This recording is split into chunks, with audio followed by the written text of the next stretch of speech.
Hello, so today we're doing an SC430 2001 to 2005. That means it's the 5-speed 3UZ model. This one is going into a 2002 to 2005 US IS300, and in this case he is retaining the 5-speed automatic gearbox when he does the swap into the car. So let's get into it.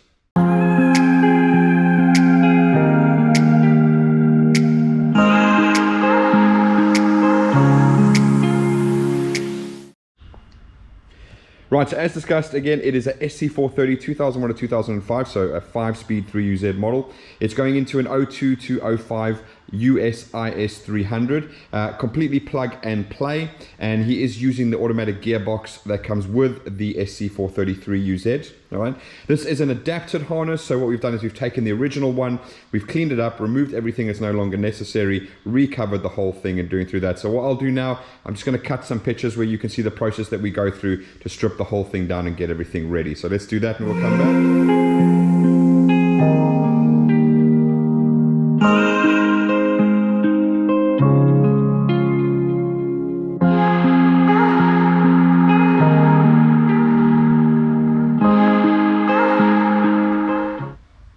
Right, okay, so now you've seen that. That's the process we go through to do an adapted harness. So what we're going to do today is a testing, obviously. First, we're going to go through the layout of the harness. Now, obviously, it retains all of its original plastics and everything, so it should be relatively straightforward to go through all of that.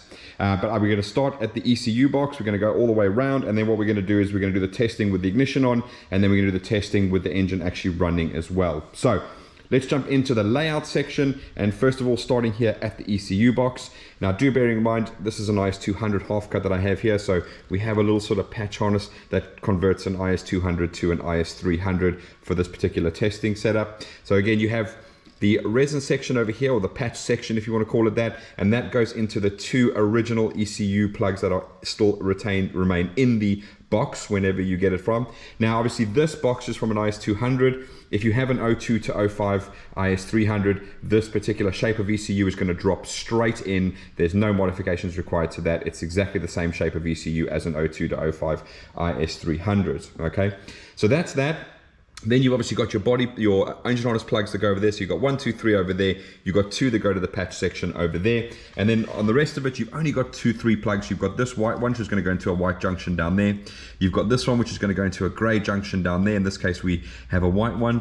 And then lastly, you've got a blue section over there. We've used a white plug from there, but that goes into the blue section there. You can't get them mixed up. They only go into one plug, so that's absolutely fine. We've got a couple of junctions over here, so they normally get tucked away down into there. Okay, so that's the entire ECU box. You literally just drop it in, boom, boom, boom. And at the end, when we do the complete photos, you'll actually see what it looks like with this inside the actual box there and all the wires correctly routed and everything. Obviously, we've got to have it slightly up because we want to test in a half cut here to make everything works. Right, okay. So from the grommet, which obviously goes inside there, we're going to run up along here. Then we have one piece of black plastic over here, and that is going to bolt down over there and bolt down over there. Okay, now coming out the plastic over here, you're going to have injector 1 and coil 1. Okay, so remember, this is the left bank, that's the right bank. The left is all odd numbers, so 1, 3, 5, and 7. The right bank is all even, so it's 2, 4, 6, and 8 cylinders over there. Okay, right. The next section that's going to break out of the black plastic here, you've got 3 immediate sections. So one is the oil control valve. Okay, so that plugs directly in there. You're also going to have the TPS sensor, and that's going to plug directly in there. Then we have the branch which carries on running along here. There obviously is a mounting point, a bracket over there, so you can keep all of this down there nice and neat. Just over here, it's going to break out and it's going to go into your front cam sensor. So that is over there. Then the rest of the harness is going to carry on down. Now, obviously, you can see there's mounting holes here and here in the cover, so you can just keep it out of the way through there like that. When it comes down, it's then going to break out over here into 3 sections. All right. Number 1 is going to be for the aircon pump, so that's going to plug directly into the aircon pump, and obviously the ECU is controlling the aircon. The other 2 sections that are going to go straight through there, now they're going to go through this little hole over here, bearing in mind your AC pump is over here. You can do this with the AC pump in, by the way, I have done it, but if you want to, you can pull it off, make your life a lot easier before you drop the engine in. Anyway, your crank sensor and your oil pressure switch are going to go down here. Now, in your case, Kintrell, you're actually going to have your oil coming out here. This is an LS430 motor, so it has the front oil filter housing. You have the one that goes slightly to the rear, and your oil pressure switch is at the back, okay? So as you can see here, here's our oil pressure switch there, but on an SC430 or a GS430, it's gonna be back. You're also gonna have a front sump on the SC430 and GS430, whereas the LS430 has the mid sump or mid/rear, whatever you want to call it. Okay, right, so for now you can see we've got going down through there, and then just inside there you've got another hole which goes straight down into there and comes out to your crank sensor. In our case, obviously it comes out to the oil pressure switch, but the reason they break out over here is you can either take it through there and down there, or you can take it around and go through there, but either way your one's going to plug in there. Okay, right, so that is that whole section over there. So what we're going to do now is move along. So we've already done injector 1 and coil 1, which come out over here. At the end of the plastic, it's just going to then come across over there, and then we're going to have the second piece of plastic that's holding everything together. It bolts on there and there. All right, now what they've done is they've split it into 3 sections where it exits, so you can sort of get a good idea of where everything goes. So this first section over here, what we've got is injector 3 coming out, we've got coil 3 coming out, and we've got the cam sensor for the left bank coming out of there. So that's 3 sections out of this one over here. If I move along here, the next one that breaks out is going to be injector 5, coil 5, and then your noise filter, which bolts onto the manifold over there. So that's going to plug straight into there. All right. Further along, we have another section that breaks out over here, and that's going to be injector 7 and coil 7 over there. Okay, so that completes that section over there. Then what we're going to do, the harness goes boom down to the bottom here, and then you have your piece of plastic that runs all the way along the back. Okay, that's bolted down over here. All right, and it's also bolted down over there. Okay, now obviously that's specific to a 3UZ. 1UZ VVT-i has different bolt patterns because they have a different water bridge that runs underneath there like that. Okay, so once you're in this plastic section over here, we've got a couple of sections that are going to pop out here. Number 1 is going to be your earth. So it's an M6 bolt that's holding that earth onto the engine. Again, completely standard, so you should have this bolt in your block.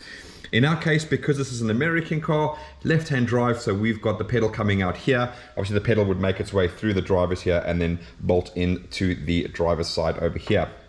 Okay, next up we've got our lambda sensor for the left bank. Now do remember guys, there is a metal shield that goes between the exhaust manifold and here. Please put that back in, otherwise this is going to be either touching the exhaust or getting so hot that the plug will disintegrate probably in a matter of 1,000 miles or anyway, not a good idea. Put that heat shield back on so that this can then sit in there nicely and be protected from the exhaust heat. All right. Finally, we've got the gearbox section, so that obviously is going to run down to your gearbox. At the first little section where it splits out over there, it's going to go over to your selector switch, which would be on that side over there. We've then got the breakout, which goes to your input speed sensor, so that's at the front of the gearbox. Then it's going to come further along down here. It's going to break out for the rear speed sensor, which goes by the tail shaft there. And then you've got your solenoid plug, which then plugs directly into the solenoid of the gearbox at the back. So these two at the back, this one is sort of in the middle on this side of the gearbox, and this one is on the front on this side of the gearbox. Okay, so that's the whole gearbox harness section there. Then we move along to there, and then we're going to have our sub harness, so that plugs directly into there, goes down through there and into the inlet, under the inlet manifold. All right, so that is super nice and easy there. Then obviously you've got your main starter cable, and in your case, obviously, because it's a left-hand drive vehicle, your power cable runs along there over to your battery, which would be over there. Okay, in our case, because right-hand drive, they came straight up there, and obviously come into the battery, which normally sits over here for us. Right, so that is all of that. What I'm going to do now is I'm going to shoot over to the other side because I cannot get any further on this side over here. So, right, so again, we're still on the plastic section here, and just underneath here, you're going to have another section popping out over here, and that is your second earth for the harness on the cylinder head. So again, M6 bolt that just goes directly into there. Again, you should have that bolt in there because that's where this is all standard harness earths that are there for a 3UZ. Okay.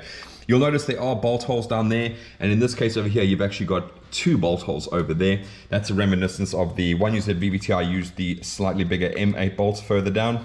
Okay, they didn't actually use the M6 bolts, but the castings are all the same, and so therefore you've got those 2 locations there. All right. Right, so coming to the end over here, then we're going to have a straight breakout, and that's going to be to injector 8 and coil 8 over there. All right, then it's going to come a little bit more forward. You're going to have your ACIS popping out over there, so that's the plug that lives over there. You're also going to have injector 6 and coil 6 popping out over there. Okay. Then it's going to come more forward over here, and you're going to have 3 breakouts like you do on the other side. That's going to be for the cam sensor for the right bank. Then it's going to be the injector 4 and coil 4 over there. Okay. Now obviously you have little mounting points here on the fuel rail on this side, so you can keep that all together over there. And then, oh sorry, I nearly missed that section with the cam. That goes off to your other noise filter, which again bolts onto your inlet manifold over there. Okay. It doesn't have to go on your inlet manifold. Remember, this is just a ground with the capacitor in. It's just taking the noise from the power wires for the coils. So this just needs a ground. You don't necessarily have to put on your inlet manifold, but I don't put it on here because there's a rubber gasket between the cam cover and the actual cylinder head. So you're not going to get a very good ground there. But if you can put it anywhere else, then go for it. But you don't have to use that particular mount over there, just to keep you guys aware. All right. Okay, so what it's going to do now is going to carry on coming along here. We're going to have a breakout at the front over here, and that's going to be injector 2 is going to come out there. Coil 2 is going to come out there. Then you're also going to have your oil control valve popping out over there, so that plugs in directly over there. We're then also going to have the coolant temp sensor. So that plugs directly into there, the little black plug over there. And then lastly, popping up over there, then we've got the drive-by-wire motor control. So that's a 2-wire little section that can tuck its way through there, and that plugs into that one over there. Okay, right, and the other last section that's going to pop out over here is going to be your mass airflow sensor. So that comes directly over there. All right. Right, so then what the harness is going to do is it's going to make a 90-degree turn, start making its way down to here.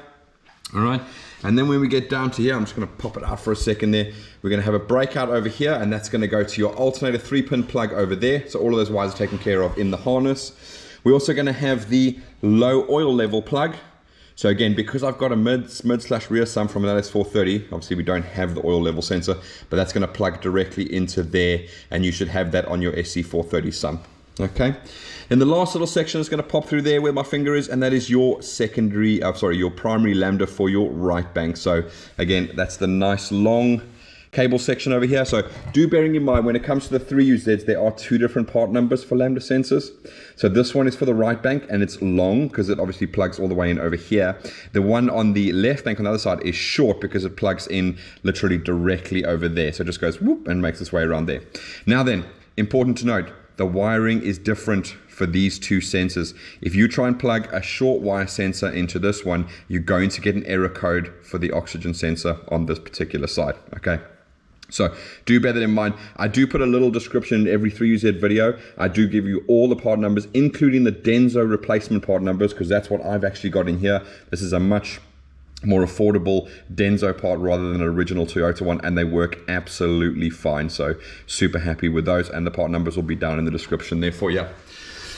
Right, so that's pretty much everything in relation to the engine harness, and that plugs in over there. So the things that you need to do on your side is obviously your alternator main power. Right, so that's going to run from this little bolt over here. So if I just lift this up, there you go. So that's going to bolt directly onto there. Now I'm going to show you where it goes on this one. You just have to, obviously you have your little fuse box that goes in here with your battery over there. So that's where your alternator plugs in. I'm just going to show you on the other side. So you have this fuse box, but on the other side, so your alternator bolts directly into there. Then it's protected by the 120 amp fuse that you have in there, okay? And then also, you'll see there's another little cable that pops out the fuse box over there, and that bolts directly to the positive of your battery. So that's the power that comes in for the whole car, okay? So that's what that one is. And then you've got the alternator on top here, and that goes down to your alternator. And then the last one you've got is your earth. So normally with these, you have the cable that runs from here, from the negative terminal of the battery. It runs down underneath, bolts to the chassis underneath the battery, and then makes its way down. So again, just the inverse on your guy's side to go straight down there. And obviously your alternator cable is super short because it's going from there directly to there. And your starter cable goes all the way to the other side over there. Okay, right. So that's pretty much all the only other things you've got to attach. You've got to attach the earth, you got to attach the alternator main, and you got to attach the starter main positive, okay? And that's where you attach them to. All right, and then what I sometimes say to people to do is usually there's an earthing point on the firewall over here. You can just take one of those extra holes in the cylinder head where the M8 bolt is, and you can just put an earth strap from there to there. You should be good to go. And then the last one that comes sort of standard on them is the earth strap from one of the gearbox bolts onto the tunnel over there. So that's the other earth that you can have. So you've got the one that comes directly from the battery down there to the block, the one from one of the gearbox bolts to the tunnel, and the one from the cylinder head to the firewall over there. Okay.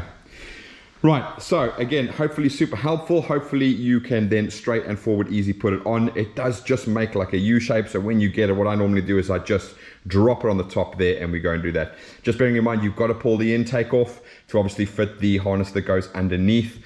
That's a good time to check the ACIS solenoid. So there's a little vacuum solenoid valve underneath here. You can purely just supply it with 12 volts and a ground. It is polarity sensitive. It only works one way. So effectively, if you apply 12 volts and ground to one side, just flip it over if it doesn't click. If it doesn't click either way, it's broken, time to replace it, and it's so much easier to do when you have this off already. So that's a little tip for you guys when you are fitting these back in again. Okay, right, layout completely done. So what we're gonna do now is we're gonna finish off all the testing. I'm gonna jump in and then we're gonna do all the testing on the camera for you guys. So we'll be back in a second, bye. Right, so now we're going to move on to the two testing sections. Like I said, one of them is going to be with just the ignition on. We're going to be doing some signals that we should be receiving and getting from the particular engine harness to the vehicle itself, making sure those are all working. And then obviously we're going to do the running part. So that means just actually running the engine, doing a couple of tests to make sure everything's working correctly. Things like injectors are firing, coils are firing, etc., etc. I'm going to take you through a breakdown of exactly what we're going to do. Then we'll jump into the ignition part. And then normally what I'll do is I'll stop, warm the engine up so we can get a coolant temp. And then we'll come back and do the running part over there. So in terms of with just the ignition on, we're going to test the ambient temperature. So that means the internal temperature that displays on your climate control there. So we're making sure that that works because that is being sensed by the ECU and transmitted into the car. Check engine light. So again, we just want to make sure the check engine light comes on the dash, really straightforward.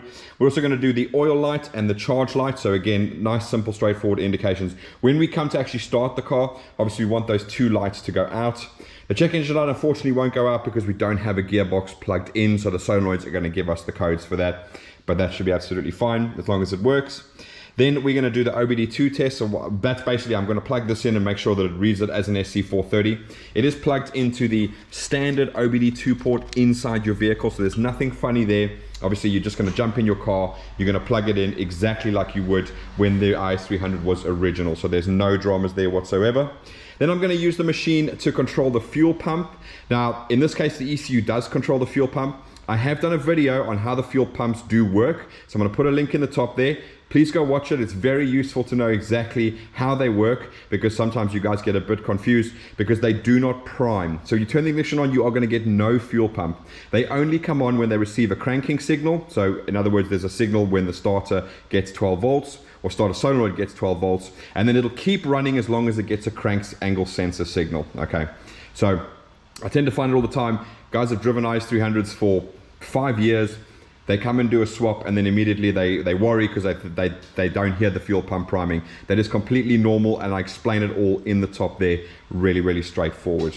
Okay, right, so that is the fuel pump. Then we're going to get onto the gear selector wiring. So what I'm going to do first of all is I'm going to show you that all the gear positions do work. We're going to see it both on the machine and on the cluster as well. So you can see I've plugged in an IS300 cluster into my IS200 half cut over here so we can get all of the gear positions over there.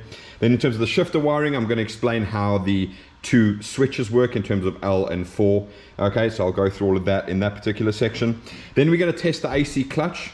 So what I mean by that is that I'm going to make sure that the AC magnetic clutch relay activates when I activate it from the ECU. That means I'm happy that the ECU is able to control the AC magnetic clutch. All right. Then what I'm going to do is I'm going to go into the live data, and then I'm going to press the AC button in the car, and you're going to see that the ECU is picking up that the AC signal has been received from the vehicle, so it knows if all the other conditions are met, then it will turn on the air conditioning. So that's great. All right. In terms of starting, what we're going to do is, obviously the starter circuit, what I mean is I want to make sure when I plug the key in and I turn it that the vehicle is actually start. That means that everything is right with the wiring. We've taken care of that properly. All right. Then we're going to test the ACIS valve, and what we're looking for is this valve to come down over here. Now, for you guys, I have done a video. I'm going to put a link up there. I go into great detail exactly how the system works, what it does, and what it looks like inside the manifold, so you guys can get that little bit of information. Like I said, if this doesn't work, you guys are losing a lot of low down torque. And trust me, it's a lot. So that's why I said, when you take this inlet manifold off to fit this one underneath, test your vacuum solenoid valve, because there's nothing worse than getting this all the way in the car and you've already had to take this off to do all of that, get that harness underneath. Test it while you're there, then at least you're safe in the lodge when you put this back on that everything is going to work. Right, drive-by-wire test, well that's straight and simple. I'm just going to press the pedal there. 3UZ's a full drive-by-wire system. There is no cables at all like the 1UZ VVT-i. Although the 1UZ VVT-i was a drive-by-wire, it was you could say a hybrid system, but basically it allowed a fail-safe. So in other words, the pedal position where the wire went gave you that little tiny percent of throttle opening right at the end of the pedal travel. So that was purely designed as like a limp home mode type of thing. But these are completely drive-by-wire, no accelerator cables involved. So all we're going to do is rev it and make sure it works. Straightforward and simple. Oil control valve or VVT-i test. What we're going to basically do is use our machine. We're then going to activate the oil control valves. We're going to start with bank 1 and then bank 2. It's going to retard the cam, so it's going to sound like a really lumpy cammy engine for a couple of seconds while I do the test, and that just tells me that both oil control valves are wired correctly and working exactly as they should do. Then injectors and coils.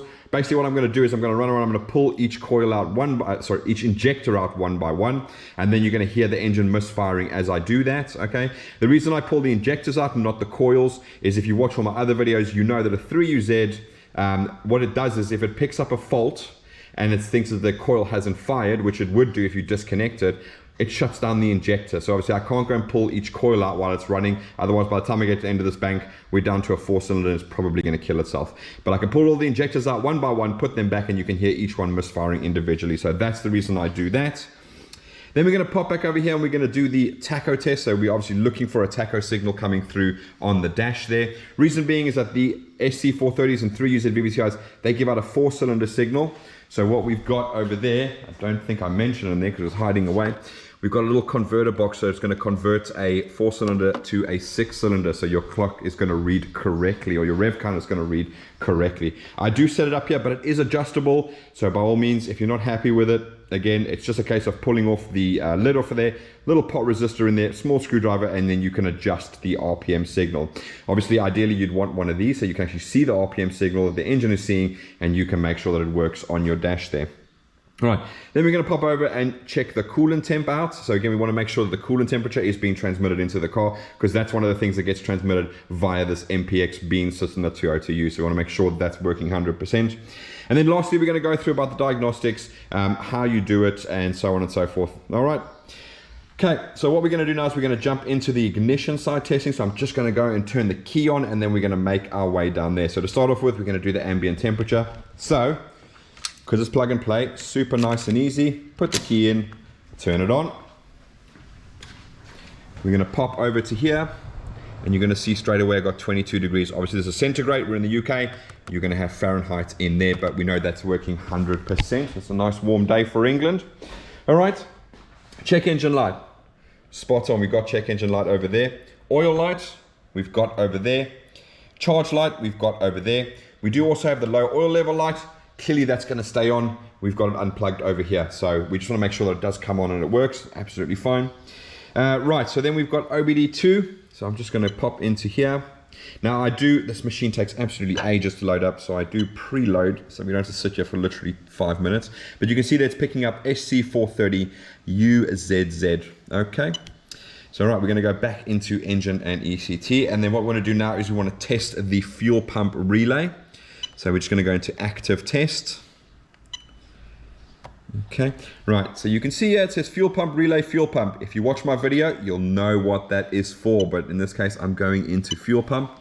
Just a bit misleading because it says fuel pump relay, but it's not actually what you think it is. All right, and 1, 2, 3. Hopefully there you can hear the pump running and the relay clicking. Super happy with that. Right, okay, gear selector. So what I'm going to do now is we're actually going to move over to the other side because our little shifter, our little selector switch is on the other side there. So just bear with me while I do that.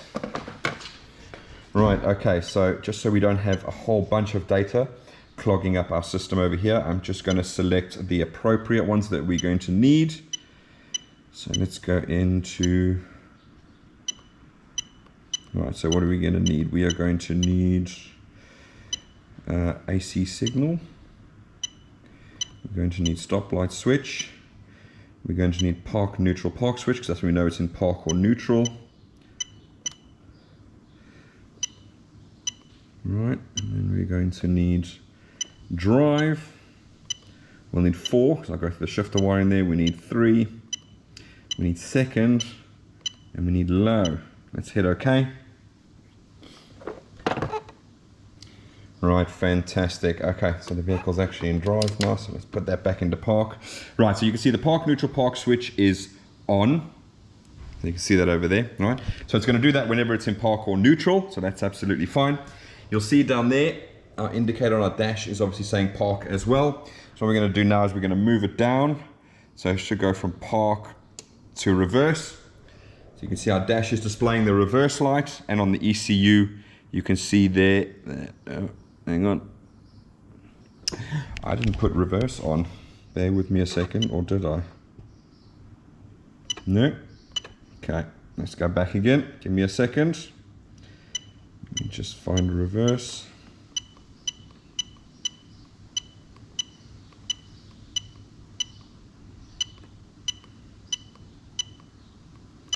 Reverse right at the top as well. Fantastic. Right, so now I should have reverse down here, and there you go, reverse is on, so that's perfect. Then we're going to go over to neutral. You can see we've got neutral displayed on the dash there, if you can see that. And then you see our park neutral park switch is back to on again, so the ECU only recognizes under one item whether it's in park or neutral. It doesn't actually know, well, it does know because it is a separate wire for park and neutral, but for our diagnostic purposes it just comes up as one display. Right, from there we're going to go down into drive. So you can see our dash is now displaying drive in there. And if I come over here, you'll see the drive over there is now on. So that signal works absolutely fine. And then we're going to go over to 3. I keep forgetting which way this turns. Let's go back to 3. Right, so there is number 3. And you'll see here now I've got third on there and I've got on. So we know that's communicating. This is actually communicating to the cluster via MPX, by the way. So it's just a nice way. I'm just showing you that is actually active on both. Right, so then we've got 2 over there now. So that's all lit up. And if I come down here, we're going to go and we're going to see second is now on. Okay, so that is perfect. Right, so as anyone that owns an IS300 will know, on your 5-speed shifter that you got over there, it goes park, reverse, neutral, drive, then it goes sideways to M or shifting mode. So you can shift up and down with the buttons on the steering wheel. Now then, 3UZ 5-speed model. So that is LS430 2000-2003. GS430 2000-2005, SC430 01-05, the 5-speed models. None of them were Tiptronic, or I don't know how you want to call it, E-shift or whatever you guys call it, okay? None of them are like that at all, okay? But the way that Toyota do it is they still keep the actual wire there. In the case of the LSs, instead of going from drive to M, you go from drive to 4, all right? So in this case, when you're doing a swap with this particular car over here, what I'm going to show you now is obviously I'm going to supply, now remember this car wasn't auto originally, so I've got to put the signals in myself, but basically what I'm going to do is I'm going to do 4 and I'm going to do L to show you that they work over there. So I'm going to start over here, I'm going to pop this in over there, and then we should see.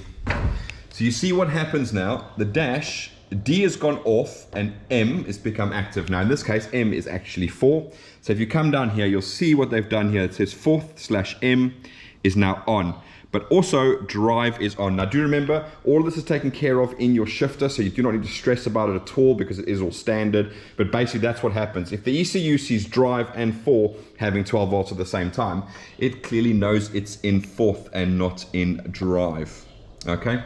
Right, so now I'm going to move down to 2 because that will be the other section. Okay, so now you can see we've got 2 active. We also have M, by the way, so the ECU is obviously freaking out at the moment because it thinks that's not humanly possible. So I'm going to get L. I'm going to feed it with 12 volts temporarily.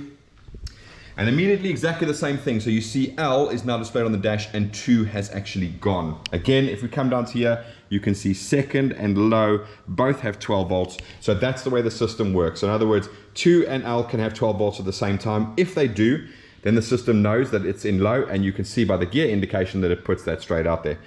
Drive and 4 can have 12 volts at the same time. If it does that, it puts it in 4, or what you guys will have is M, okay?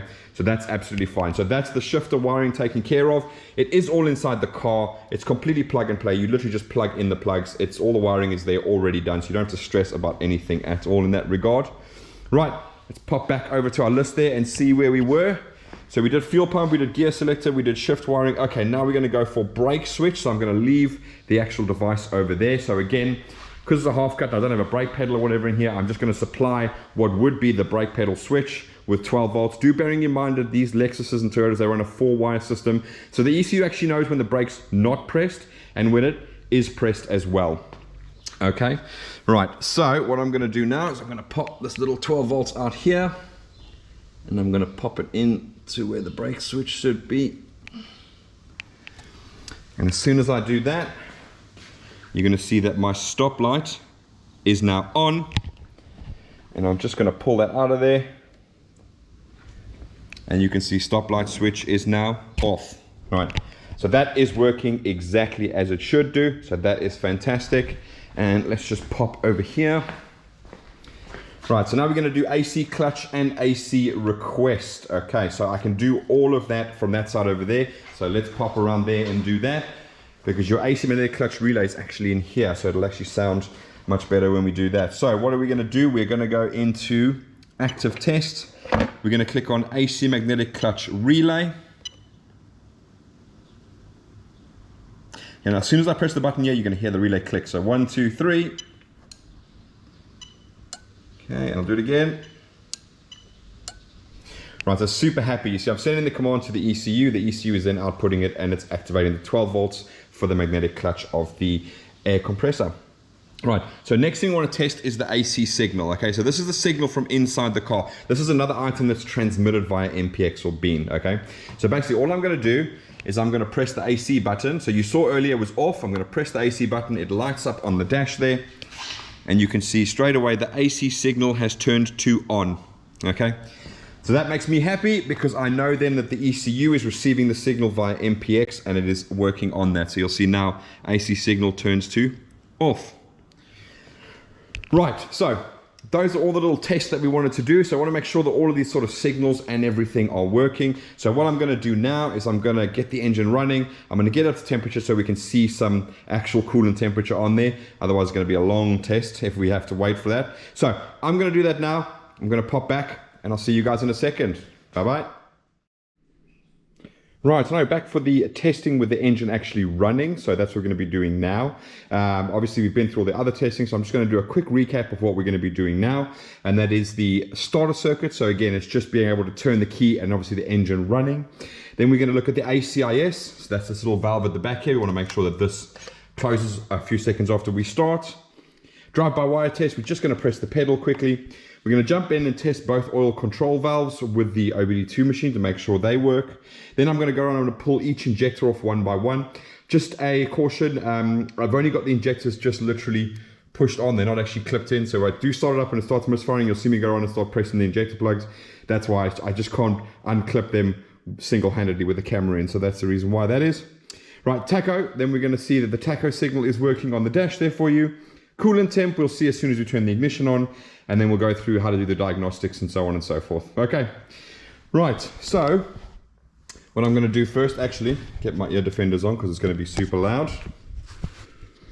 Right, so again, as it is a plug and play, I'm going to turn the key and then we're just going to start it up. So 1, 2, 3. Right, so there you go. That's all started now, no dramas there at all. Coming over here, you can see we've got the ACIS, that has gone down, so we're super happy with that. Drive-by-wire test. Super happy with that. Right, oil control valve test. So we're just going to go into that. We're going to test bank 1 first of all. And let's rock and roll with that. Okay, so that's good. Now we're going to go over to bank 2.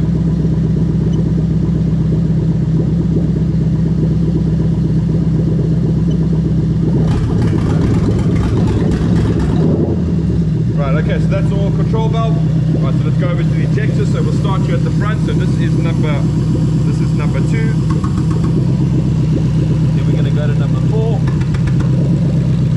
Then we're going to go to number 6.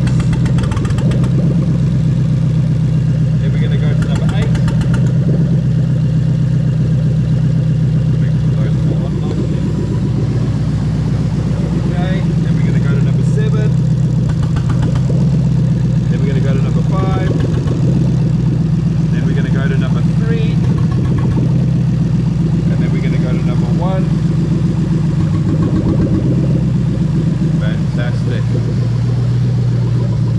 those are all the injectors and coils working. You can see we've got a tacho signal coming in, so that's great, and the oil and the alternator light have gone out, so that's absolutely fine.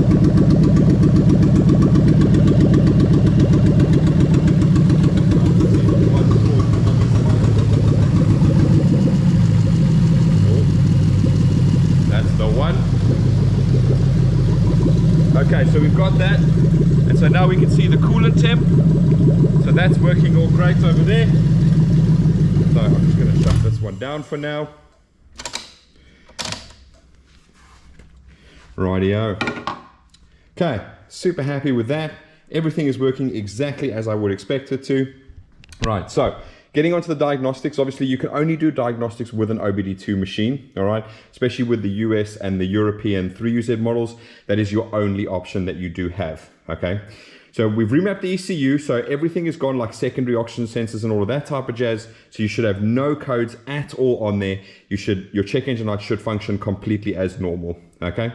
You do still have the functionality to check the timing. So what I'm going to do is, I haven't actually put it in a very long time, but I'm going to put a link in the top there. I'm going to show you how you can check the timing on a 3UZ just by bridging 2 of those pins inside the OBD2 connector. Okay, so basically what that is you're going to bridge the 2 pins there. It's going to put it into diagnostic mode, and basically what's going to happen is you're going to be able to check the timing on the engine. And then in the video that I put a link up there for, it's got a great detailed explanation of how to do that for that.